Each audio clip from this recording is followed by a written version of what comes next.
As voter registration deadlines approach in many states and early voting begins in several others, both the Trump and Harris campaigns are focusing on key demographics, especially one particular one to gain a particular advantage. Both sides particularly have their eyes on Asian American voters as they see an opportunity among the fastest growing segment of the electorate of any major racial and ethnic group. Big prize in the US elections remains on who will win the White House, but Americans will also be voting for members of the Congress, the House Representatives. There are over 400 seats up for grabs from across the country, and one of them is from the state of Virginia. We're now joined by Suhas Subramanyam, who is a Democrat. He could make history by becoming the first Indian American elected to Congress from the state of Virginia. So a leap into national politics. Suhas is currently a member of the Virginia Senate, which is a role at the state level. Welcome, Suhas. Firstly, Suhas, how does it feel? A bit of nerves, I'm guessing, a bit of excitement. What's it like to be in your shoes as we head to November 5th when voters decide if they want you as their congressman?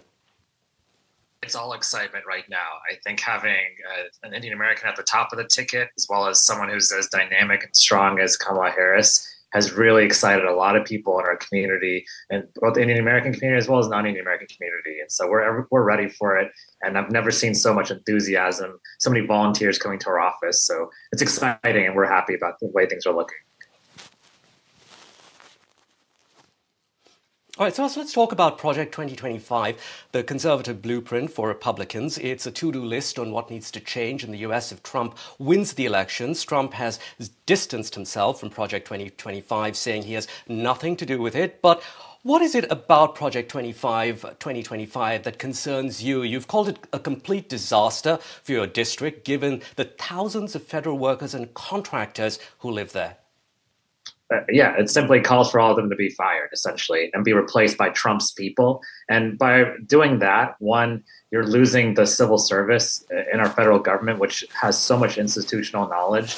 And two, it leads to a system of cronyism, where your buddies are getting the contracts, where Trump is deciding where all the spending goes, and where you're losing any sort of check on the political side of running these agencies. And so, and for our economy here in Northern Virginia and the DC area, it would be a disaster because all the people who work in the federal civil service here would be fired. And that means the restaurants they go to would be affected.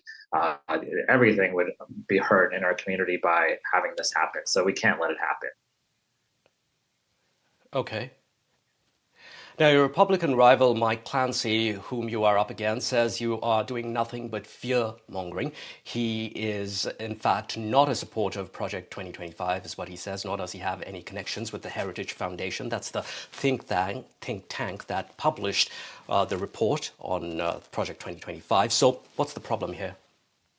Well, he is a member of the Heritage Foundation. It's on his bio. It was on his website, but he scrubbed it in the last couple of months. And he supports all of the tenets of Project 2025. So he may not like the branding, but it's his platform. And he was a member of the group and funded the group even that wrote it. And so we saw that he even admitted it in our last candidate forum that he funded them in the past couple of years.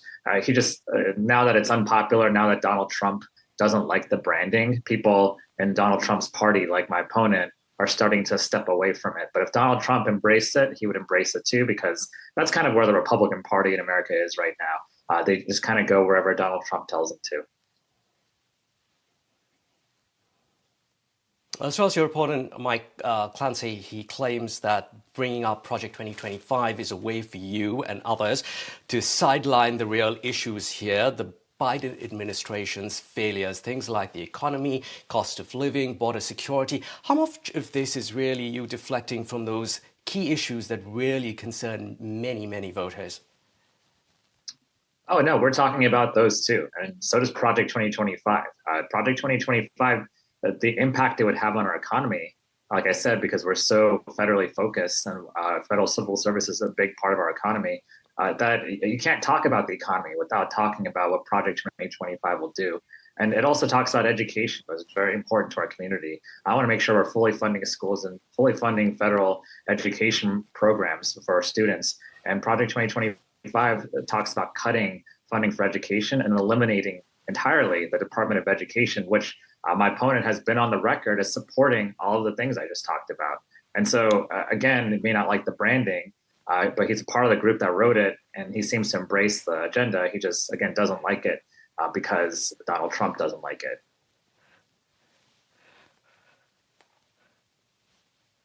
Right, to us now, some 22% of voters are South Asian in your district. Much of your campaign funding has reportedly come from them. Now, in an article 2 days ago in a Northern Virginia publication, I came across a column regarding concerns from at least one Muslim voter that they feel that they may not be represented enough by your candidacy. The criticism being that your campaign has these donations from largely Hindu groups. What do you have to say to them?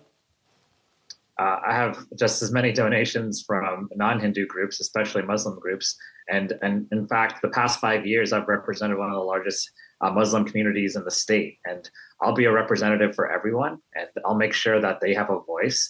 And in the end, there's so many ways to divide us. And I'm someone who's united us. So it doesn't matter, Right. religion, race, political party. I've done that my whole career, and I'll continue to do that. Suhas, finally, here's the toughest question of the day. What's going down in the Subramanyam household, given your daughters, Maya and Nina, both lovely Indian-sounding names, have featured in your campaign video? What do they think? And by the way, I think that Maya got considerably more airtime than Nina. Maya is a future actress. She's very good on camera, but they're not quite sure what's going on yet. They just see Daddy on TV a lot and see Daddy's signs, but they're very supportive. And I'm looking forward to being in Congress because a lot of this is about them and their future. Right. Thanks very much indeed.